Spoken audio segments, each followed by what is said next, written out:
Assalamualaikum warahmatullahi wabarakatuh. Bismillah walhamdulillah wassalatu wassalamu ala rasulillah wa alihi wa sahbihi wa mawalah la hawla wa la quwwata illa billah amma ba'du. Alhamdulillah kawan-kawan semua, kita bisa berjumpa lagi untuk kemudian membahas terkait ulumul hadis, yang mana pada kesempatan kali ini kita akan fokus membahas kodifikasi atau proses penghimpunan, penyusunan, penulisan hadis secara sistematis dan urgensi daripada kodifikasi hadis tersebut, karena hal ini sangat penting untuk dibahas. Kodifikasi hadis atau tadwinul hadis ini sebenarnya berlangsung secara bertahap. Pada masa Nabi Muhammad awalnya dilarang dengan sabda beliau, la taktubu anni wa man kataba anni ghairal Qur'an falyamhuhu wa hadithu anni wala haraj. Jadi Nabi Muhammad melarang untuk menuliskan hadis. Kata Nabi Muhammad, siapa yang menulis hadis dariku selain Al-Qur'an, wa man kataba anni, siapa yang menulis dariku selain Al-Qur'an, maka hendaklah dihapus. Ceritakanlah dariku apa yang mau diceritakan dan tidak ada masalah. Ini pada masa Nabi Muhammad iman masih kuat, para sahabat ingatannya, daya ingatnya masih kuat, sehingga tidak dicatat pun masih aman. Dan pada masa itu Nabi Muhammad masih ada, sehingga jika ada kasus masalah bisa langsung ditanyakan kepada Nabi Muhammad. Namun di suatu masa Nabi Muhammad juga memerintahkan untuk menulis dengan syarat notulennya itu tidak disatukan dengan Al-Quran atau dengan wahyu. Kenapa? Dengan wahyu Al-Quran takut ada keserupaan antara Al-Quran dan hadis. Yang pertama kali menuliskan itu adalah Muhammad bin Syihab Az-Zuhri pada masa dinasti Umar bin Abdul Aziz setelah wafatnya Nabi. Itu diperintahkan untuk menuliskan, menghimpun, menyusun secara sistematis ke dalam buku-buku hadis agar menghindari penyelewengan atau pemalsuan hadis. Itu salah satunya. Jadi pada masa Rasulullah Shallallahu Alaihi Wasallam hadis belum dibukukan, dan Nabi Muhammad Shallallahu Alaihi Wasallam pernah melarang sahabat untuk menulis hadis. Kenapa? Karena takut serupa dengan Al-Quran. Dan di masa itu untuk penulisan atau pembukuan hadis itu belum dibutuhkan, dikarenakan Nabi Muhammad masih hidup dan kadar iman para sahabat juga daya ingat itu sangat kuat, sehingga tidak perlu ditulis. Nabi Muhammad pernah menyeru, la taktubu anni wa man kataba anni ghairal Qur'an falyamhuhu wa hadithu anni wala haraj. Janganlah kalian menulis dariku, siapa yang menulis dariku selain Quran, maka hendaklah dihapus, dan ceritakanlah dari saya, dan itu tidak masalah. Dalam arti di sini Nabi Muhammad melarang menuliskan hadis.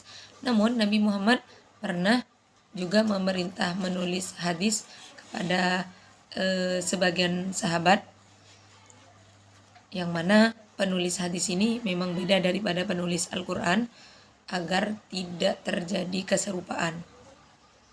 Jadi pembukuan hadis, untuk pembukuan hadis secara resmi, apa itu pembukuan hadis? Tadwinul hadis huwa jam'ul ahadits an-nabawiyyah wa kitabatuha wa tartibuha fi musannafatin hifdhon laha minad diya wa tahrif. Apa itu kodifikasi hadis atau tadwinul hadis? Ialah proses penghimpunan, penulisan, penyusunan secara sistematis ke dalam satu buku hadis, agar menyimpang daripada hilangnya hadis maupun perubahan atau penyelewengan dari hadis tersebut. Jadi itu salah satu manfaat daripada kodifikasi hadis atau tadwinul hadis. Sejak kapan tadwinul hadis ini diresmikan? Itu kesempatan untuk meresmikan Untuk pembukaan hadis ini terjadi pada dinasti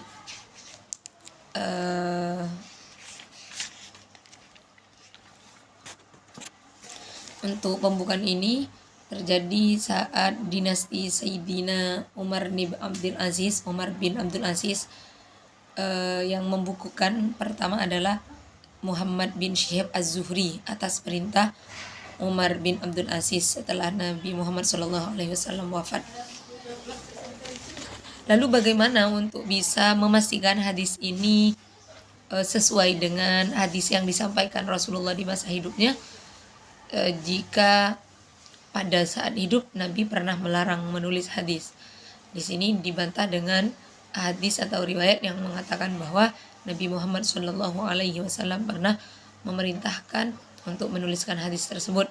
Namun memang anggota atau notulennya itu dibedakan agar tidak terjadi keserupaan antara hadis dan Al-Quran.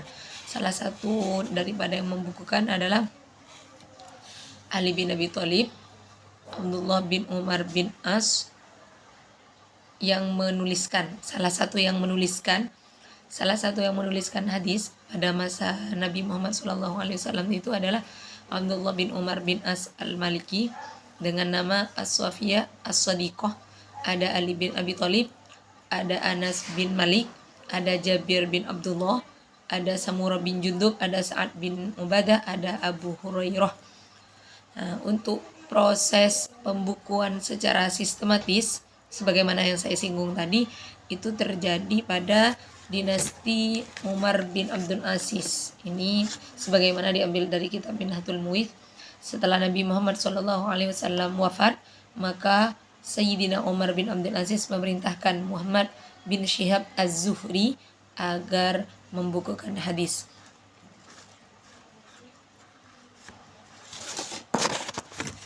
Apa saja sih manfaat daripada atau urgensi daripada kodifikasi hadis atau tadwinul hadis?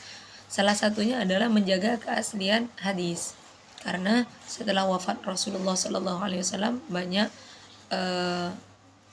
kejadian-kejadian yang tidak pernah terjadi di zaman Rasulullah. Sehingga pembukuan hadis ini sangat penting khususnya bagi umat yang sekarang ini. 2. Mencegah pemalsuan hadis. Namanya juga hidup.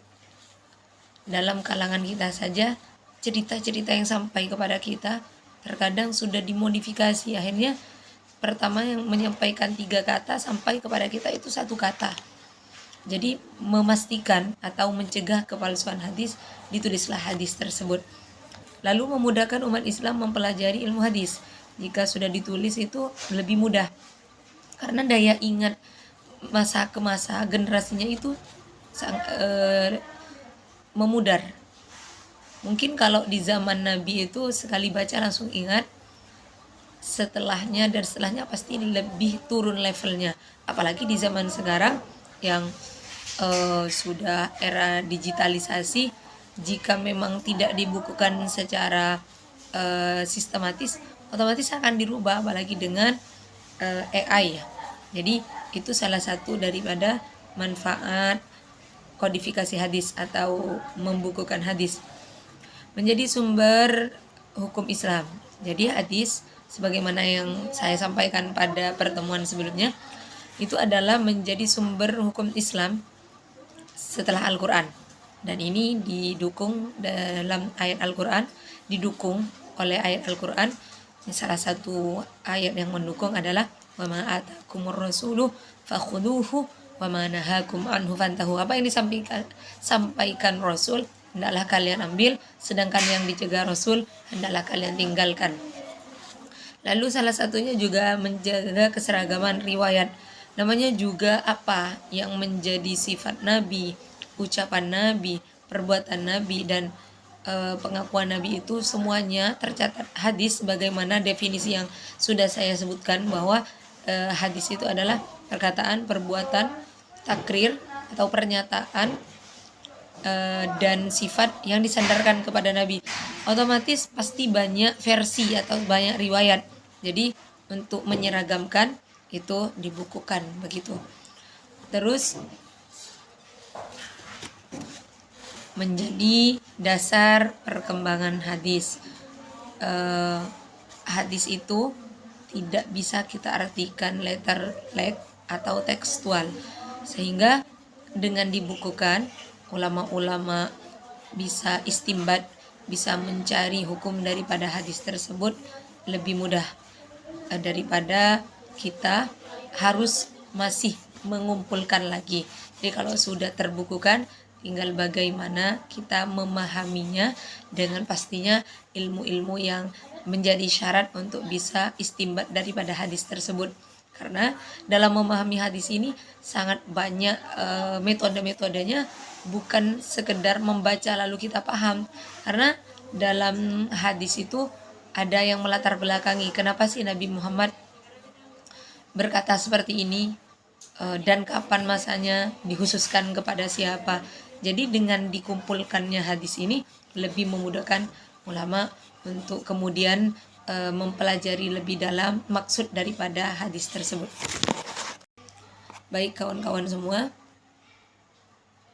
semoga apa yang kita pelajari, kita bahas pada malam hari ini menambah wawasan kita, juga menambah semangat kita untuk lebih lagi mendalami hadis, tidak hanya letterlek atau tekstual, karena dengan belajar hanya letterlek atau membaca terjemah saja itu tidak cukup. Semoga bermanfaat dan memberi kita semangat atau menyemangati kita, semoga bermanfaat dan menginspirasi kita agar lebih semangat lagi belajar ilmu hadis. Terima kasih. Wassalamualaikum warahmatullahi wabarakatuh.